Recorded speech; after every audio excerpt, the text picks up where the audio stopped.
It was for higher GC News, Bima Obibia Akwaba, Hadia, latest and hot news, and Kwa Enamede Bremo. And Uji, so when subscribe to channel idea, Bomodia say, Obe subscribe.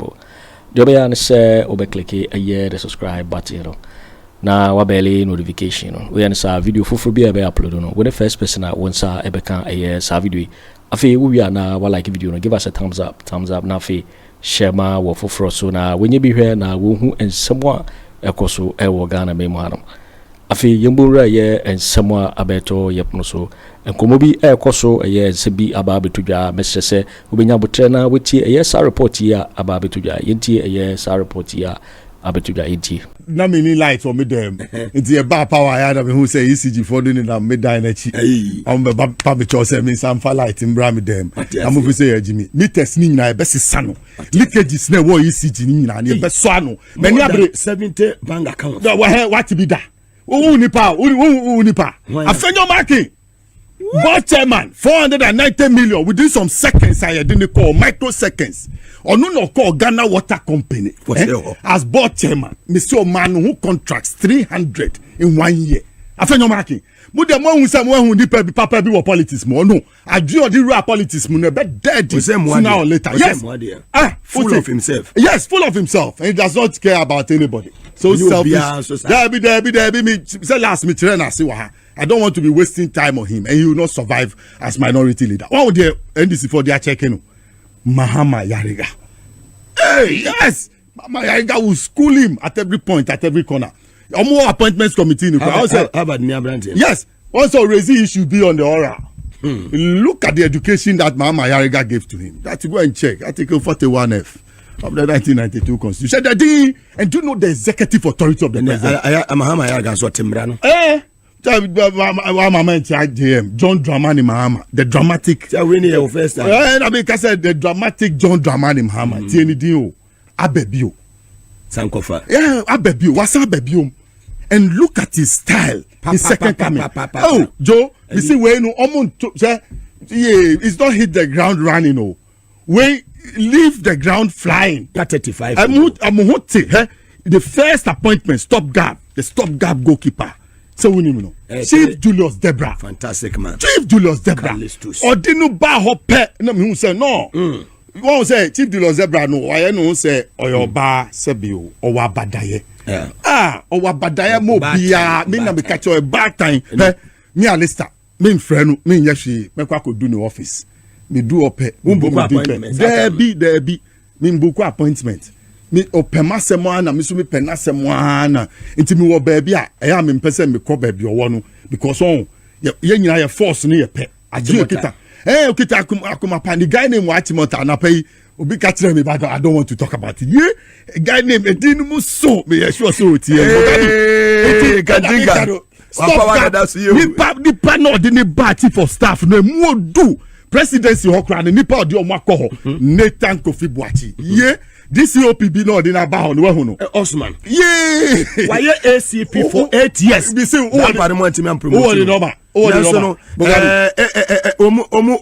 you're winning power na. And you're promoting the code this UB. And we be national security. Watch. Nipa Mugabe.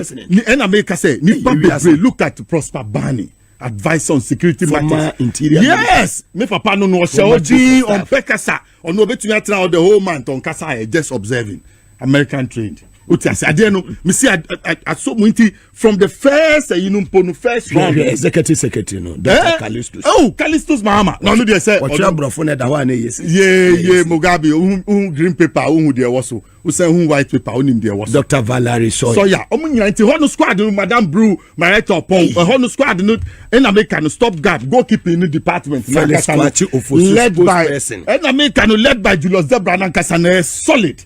Then the 3 center backs. Jinapo. Yes. Ato Forson. Ato Forson. Yes. And Dominic Ayeni. And do you know why I call them center back? 3 center backs. And only center back. Omumi is saying about 5. But Obi ball on them. Obi ball the left side. And Obi ball the be fine. And look at them. They have all been deputy ministers before. And at every time when they were deputy ministers. Okay, Jinapo. Yes, he was a deputy minister for Ato energy. Forson. Yes. Ayene. Yes, all of them deputy ministers for AG and deputy minister for finance. And Jinapo too was deputy minister for energy. But look at it, Jinapo in his time, the boss Elusu Nejuma, because of Nasemo Hoka were public about Dumsono. Donko. Yes. Donko. This young man at the time had to step in for the minister for 18 months. Not Dumso Chigana Tesenyina, but he stood up to the challenge. Look at him, his affability, his humility. Oh, me Alisa me fatally for me, why am I fatally for me friend John Jinapo no afa. Na send your new Beka Sakurano. Alistair, what is it? Send the panel, Udinako share energy ministry, or the Akumapane Ekoho. And you respond to everybody. So ECG, I will whisper into the Minister of Energy's ears. I know the person who can manage ECG. The person is there as a director. Is one of their directors. Upamami monitoring. Meaning in the core school. Look, she has principles. I used the feminine so they'll even see who I'm talking about. She has principles. She has been there. She has been groomed to the top. And she's sincere. She's sincere to the process.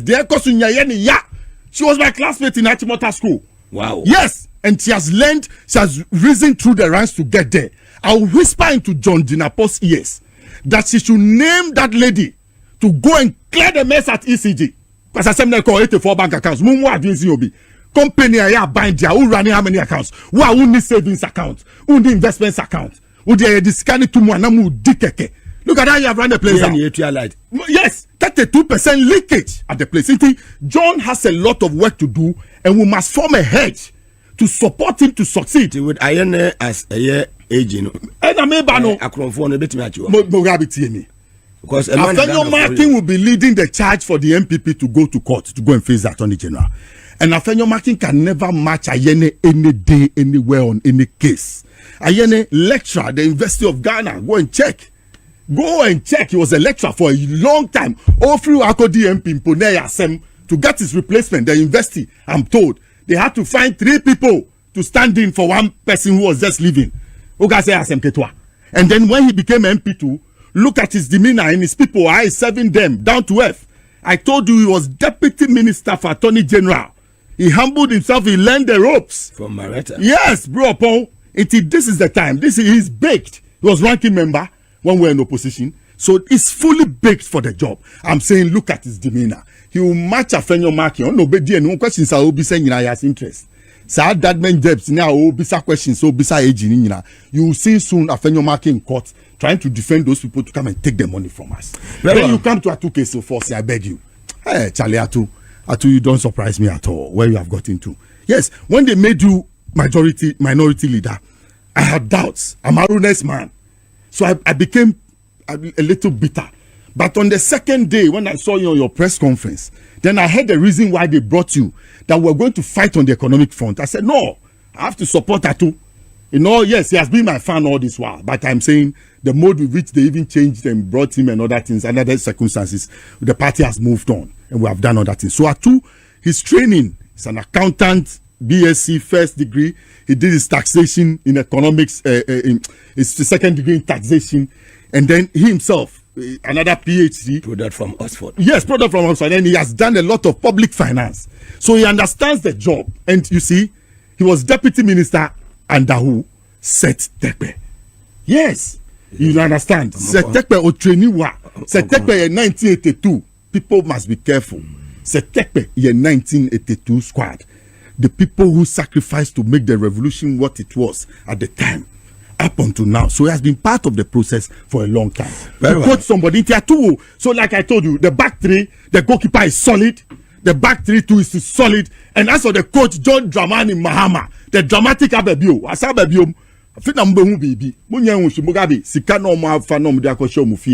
I have a different view about how we want to collect it. But the discount myself faculty got them. The discount myself faculty got them. US for munim sikano the ma no dollars no the ma say faculty got them. Uko yi wo bank munim serial numbers no. Opa yen ko US forensic audit no mun fa mu details mra.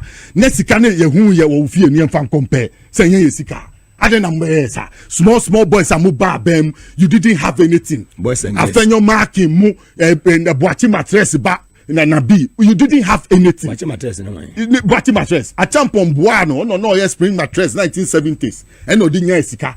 Or the worry mark baby wo na bi. Yes. National Organizer MPP. Yes. Ne papa ni Boakye mattress on be that too. Boakye mattress ye Akufo ba power or to to fear or be makam 5,000 Ghana cedis. 5,000. But yes, about 4 or 6 houses. Now I'm for being renting in Nipebi. Please, oh my na yomu dia o. Ye two my dear so munye din and this just these 9 days no. And yomu say ya trap power 30 years. They have started criticizing. Look at my DP. I put John Mahama's car on my DP. Me probi so one yansa. No ni me argument was car no ho. Ono any car, una automano. Me bisa una automano.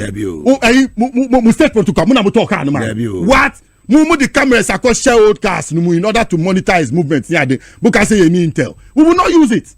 And he has brought his own car. The guy is prepared to Mumani kotre come with ye, a man it's any rent, it's any water bill, it's any light bill. Look, this is one of the wisest president. It's a manifestation of a wise man who has taken over. What 8 years?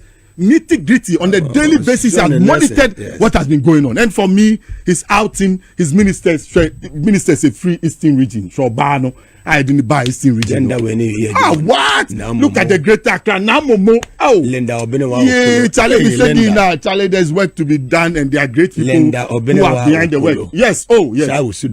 Yes, why when the names come up and they pop up, look at Sammy Jenfi. What precious minerals. Me why I was enthused by Sammy Jenfi is that Osi Obeseti Gold Board, and the Gold Board is to find ways of revitalizing the mining sector and restructuring small scale mining, and to make sure that the gold benefits Ghanaians. So Sammy Jenfi has a lot of work to do, and I know me as I sit here, he will succeed. I'm telling you. Very. Yeah. Oh, of course. Why? The direct boss no. It will to me yesterday. Basin Tale. No reading a bus. But Cocoa board no me. Yeah. Your mommy. Say, oh dear, Aruna Disu. Why yard papa. Why yard? Bukabi se me ka honorable onye binka. Honorable favor no onye binka. Say, onu dear obey board chairman. O pa mark baby and sonka. Honorable so go mo akwa. Why send him come? Next time be an patcho salist ba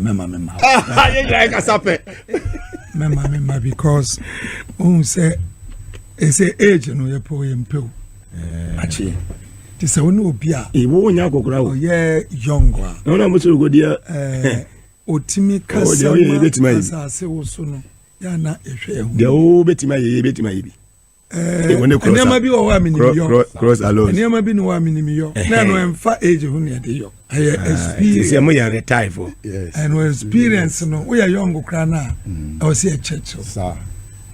Ade ba ko kaya misiri eni say. See between na ni say. Oh say American force kana o de ba no. Omo accuracy ya no mesiri. Na sika na ekoji ya reclaim Yako hunu wampana seno. Epa heme checking rate. Na no mamuna meno nyaju ne papa. Sa. Ebi se kanu American phone kukuru dollar number. Transaction plus and minus into bank wano ya plus. Yes, I see Canada Bank of Ghana. Bank of Ghana. And this can. But net so Bank of Ghana. Yes, Bank of Ghana my last time amuye payments. Serial numbers of the dollars. Nabi na say no dia krono ni dia yenim say pefe. Eno dia nya say obi na beka. Moga mamemfa wakwanya iso na menchia atifo nyina. Me fi say sa station we say NSA tiana say ka say NDC adi nkonim JDM His Excellency onya 57% awko 58 amane enkenye asisie eni ehuna ni tua kindis nkie kura 188 members of parliament moga we nyina ye ka nyina ye South station we edi mu akudim pa na etiminya asa nkudie no menkase we nko a there are several other stations wa we ni mitimi modin ba we ni stations no anura na me radio gold wase me nchia pa Boakye wase me nchia anopa no na me wa hoto Citizen ene Alaska o say hey ukwa aka kire mo gabby si achia no ye nyina de ntoma bom wo hwe adwuma mo ye ya I was say edamase me na nase kase ni de ye nyina nim say you trade am pon Nyankopon ene dema na dominti amen ena ye bedru baby adri na minim say se ba wo topics no di ni nyina bom erio fabia me pacho ene no e de mpa na opese ye nka ene freestyle Fame kwa Ablekuma kakra. Ablekumanov. Yeah. Well, Ablekumanov there. Me feel say 7 time. MPP I don't know. Jane Mensa me feel say ono ankasa. I don't know whether say still Jumano. Why na june so besa ya na say onye because Jane Mensa de ono a we yin hu edita dada. I mean, anya say ya na e beta no but incompetence na wa show no. Ana sa procurement bitches are ewura ho no anya obi na be ka che Mensa so onko I don't know whether say the police for that so di na chi soldier for no anasa ne armor cars na na more protecting the fear no omo da so wa na so omko so mo ho me di hu ya papa I don't know because a soldier for baako be do me enu a police for baako be nwotwe ene ne di na chi omo man post for enti no on qualify for soldiers and I mean that be on qualify for police ni what is it Adenjema Afarijan Yamani police any crime. Oh, that be say oh yeah or cost to 7 day at least one. That be cost to 7 what are telling me? What cost to 7 day? Are the bonny ben ready? And the constitution also this so. Now the constitution pepe. I don't know so bone. One near why you bonny or my di chrono no medino.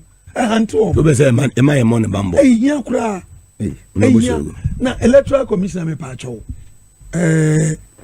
Why kese asini mi soro ga mitie ya na David mi bi sa question David na me wa say police need to be fear David on say police ni won come da wo be fear on say me wa police ni won gate one David but who ya be ma bara say wo ba be di boni me ho so count me fa exactly ntino minua ma mi bom fa we Young cross baby or young cross no go area what do now cross over gina fa ko aka say me pamucho mumra na me frɛ wa ba ye release bi ma me nko obeye de o me gate ntina no de ye mfa ni agro hwɛ Ablekumanov a honkwampo I was see ye electoral commission any na pamfo no nyina di only Ablekumanov papa at least anye ye kura 2020 Nyama wuye ye fun wuye nka odi kuro yi ko ekum ekwo na yanka say yenya wobi to say his excellency John Daman ma can say look me mpese moja ba kumpo begu because me power nebi nka ba bia nka nka ja dagana na je mense wan fa nsua de because wunya judges are wo protect wo no ne oh, yamani nyina box num yanya ne kan say chachu me misa question say na pa ma me no oba box num tinya botro be gina box num awo bisa na manzo e yen yasa who say hey chachu the way I wap matuo num ma me ne ba asembesi yamani ma ya de ho de na be but that was a bad decision just sending your boy pa na one catch was no bad decision he wasn't interested in a good decision. He was given a job, say job we ye maye. Make sure say ye bebe piano enye ye. Na oye ni job for fefe. Eni etuanika. Appointing authority. And then say no, abedru be bia. Yan kasi e ba be so mo atwe. Ni de kura yira. Na nyira say. Okwaso ye de pa no de ko ye.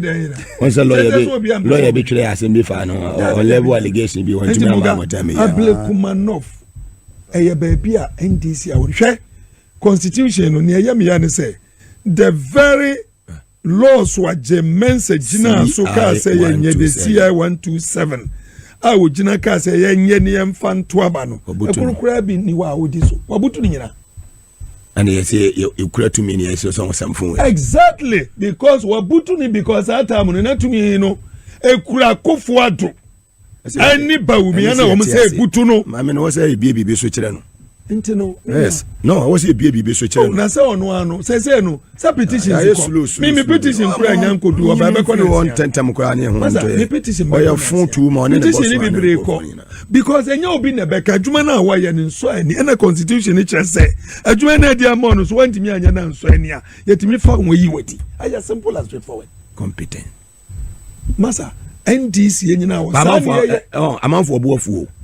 Amanfo obuafu. Mugabe sometimes no course ahụ menya no Mugabe want to go na maka chem say there be no ene free no eba no onse no amamba security no I mean what's the need Persia ye come anger in Ablekuma no it's too much it's too bad and you say ya win ya dim kunim na te say ye niam te say there I mean onabusurugu ya tena hwa mahwe posifo a omoda so ye district and commanders dan pardon him boni a wade in the police service hwe papa ya wabe national security coordinator hwe nia eni dia dan pardon di papa no for 8 good years ACP ya promote no ye to abawie ya wote hense papa no ye be man top appointment di wa command di na say Osman whether you like it or not Osman started the JDM enye yane ne me kobayati wo yo bia na dwunmu abie na under this present circumstances na me ko for obi obedi mechia na me ko for obi na dwunmu dan pardon na sanka o reason ko reason anye yie kura no ye se wunim owu a no abena we will free near ye JDM ana we will free say ye disikan wonu ankasa agididie say papa we dem ni na be adwuma no ko for papa na be a learned man like Dr. Gariba one man so no the nakoto baby just like that so no abeka kire Ghana for say official as IGP we ni obi o competent obetimi atake that office that useless talk from a useless IGP say Dr. Gariba etna Greater Accra krono no mo person mo bo no omutimi mo Dr. Gariba en fon ko workshop workshop no mo de ko tinaye papa qualified masa o tiaduma na se Bonga Yosa. No. Bonga Yosa said Greater Accra. I mean, I don't know why the man is still sitting there. Why are they? Obo Nkrofodin. So Obo na me hwe sa. Kofi Boakye. Oye old boy T.I. Amas. Yeah, we Amas. Masa, me wo ho no, da bia me ka. Kofi ba ye me na me so no mu, awa too. Na me ye senior. But Kofi Kyeremanteng say he's prepared to learn. Sober. Na dwuni mu abie pa ompe nkwasi asem hey there be no nonsense man ke nkwasi asem ana sina mechia o wuntumi edi na wuntumi kasaba no hwe ni ora no bajuma no ankure ahwi ni mu no ene ye dede anti no no ankasa o yese no odi na ni hwewo na ni hwewo no wa unim no obeye masa pi dogi so wa otiemi Prosper Bani menene the same course same year, same hall. University of Ghana, P. Doggy. You know political. My friend is saying P. Doggy. Prosper Douglas Bunny. Oh, Una Bunny, P. Doggy. And another finance man, no in charge of SWAT. Ye man suwa hum satam. Master. Twice Tamale. And twice Tamale, no? You're the number Jubilee House. Master, let me tell you one thing. Ni the ACPTO. Yeah, minim. Yes. Mugabe. Let us not make a mistake. Red ninja. Mami yenye mistake say ye hunkwa donti. And security men no mutumai de wo mutumai no. Wo mutumai because they are against the leadership. Their leadership. The one leading them. President Baba no leadership in Ombeko. Until we cannot afford to disappoint the security people. So you are saying that the top hierarchy must all be all of them should go and stay. They don't have integrity. They should have resigned by now. All of them, they don't have integrity. No. I'm telling you. They don't have it. I to Abama soldier for and then Namo to Okugo. Nipa 5 in the Wuya about 2 women. Nipa 5. Miangasa say, I want to 1 year say investigate 2020 they investigated. Yes, 2 years. Nipa Makuma Kono. Let me say, Mugabe. Let me somebody say, don't do the end back. Also, when the can says it don't know. And the bound and the baton with the Beya Juma Mauko Mekasa. I say, Mammy, can you say, your power? And then you say, be a power na yano. Ye kwa sere MP bi so o meka ya honi. Ye wo quorum mienu omo pekwa mo ko leave na me Afenyo Markin ne hu aba ne hu so no dwe but yeah na me blame no because that is the only rule between our places from majority I was no yamane nkotena minority desk no so because musio case man case useless that am 137 no wanya obi nso a was no de na dwini awu na de ne count 138 and was on nkotena so and amra wo mu lusu ya no meti say all lobbying left right center pacho yaman minority na nimbegu ase micro minority na fe de all lobby siamfama no na wo ba yan so no anka nyabutre ayarega baba narega de sabri na he nyina boku ayarega baba enti pam no twa no wo mo level no wo mo nsaka and another seat there's no way say be ko baabi wo mo nyina ya aware so wo mo feel say adini ye wo mo ntwa ba ni nyina mo nto foforo no be hu bibi one area me person ye nto foforo no be hu fire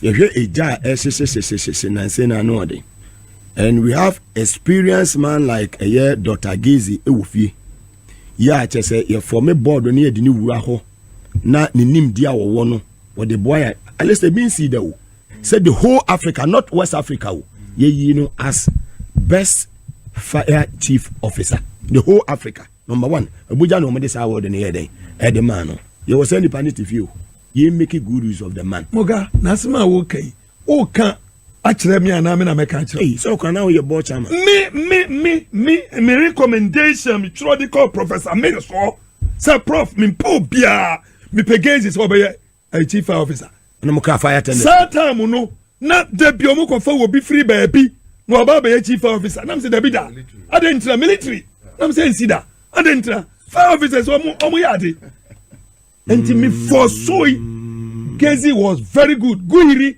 and the last person oba here kale guhiri we sojani wo kona si ade na me say never Gezi Akufo Addo buy no de call national security because prof na me say be prof we there atoya you free hire me ya buy na you were only 46 tenders ni odum jano 46 ya baba nation the whole Ghana ya baba ko no ni jaye 269 you as board chairman of me as board chairman Sorogo aduma boy enti honorable Sorogo ana me papa honorable and never wetin yes ya yetimi be kasa bi ya friends Julius Zebra kasa look chale aduma na wa bon wa bojuma standard authority proyebi cause war come on besini ko board chairman wo hey standard authority ni otiti here ye prosecute way ye we ni nyina amensa I was the board chairman for standard authority na fire short period of medical honor mineral commission so ko ho I was the chairman for mines and energy mineral commission bibi anywhere ye ni o lo ti nyina egumi board baby board chairman of okay in parliament okay and to wo lo ni nyina ye nya ne ye hey Ghana Gas Company wanya every document about them egumi nsem ye nyina ne ye ya kiremu we CEO na say wa nya board wa eye correct wo board chairman na ne bi oni madwuma na obebre minerals commission Dr. Obi Mbisa no we chief executive one na ebo ano board ye nya bibia no otumi kaba ya kire no fa ye say all the agreements laws were near den galamsey laws ni nyina omo bisam say na Sorogo me ko pa aduru na nam say nya aduru a consultation participation because laws ni nyina pass a lot of them and them and to the media so say MPA Ghana Gas Company Minerals Commission ni nyinara eye ba bia ya tena say for 7-8 years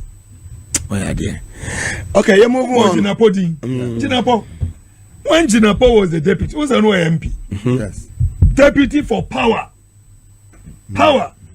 masa everything about Jinapo I was the chairman for mines and energy a married deal num in somewhere ko call so and then KT Hamon okoka say mabunu no omuti kotonkoto nyansa nim o say ko ho ko campaign o mi kura ba ko mi ko me ba kuma se na no me ho ko ye campaign ye wo kuma se no o say na ka sa ko ba no na nka me ba no na me ko dance for me no dance for me na ho mi ko ni we bibia se mi ko Boakye East mi wura mu ho nyina just Ato Forson and Kukwasi. Mamoya de Zongo Kokos.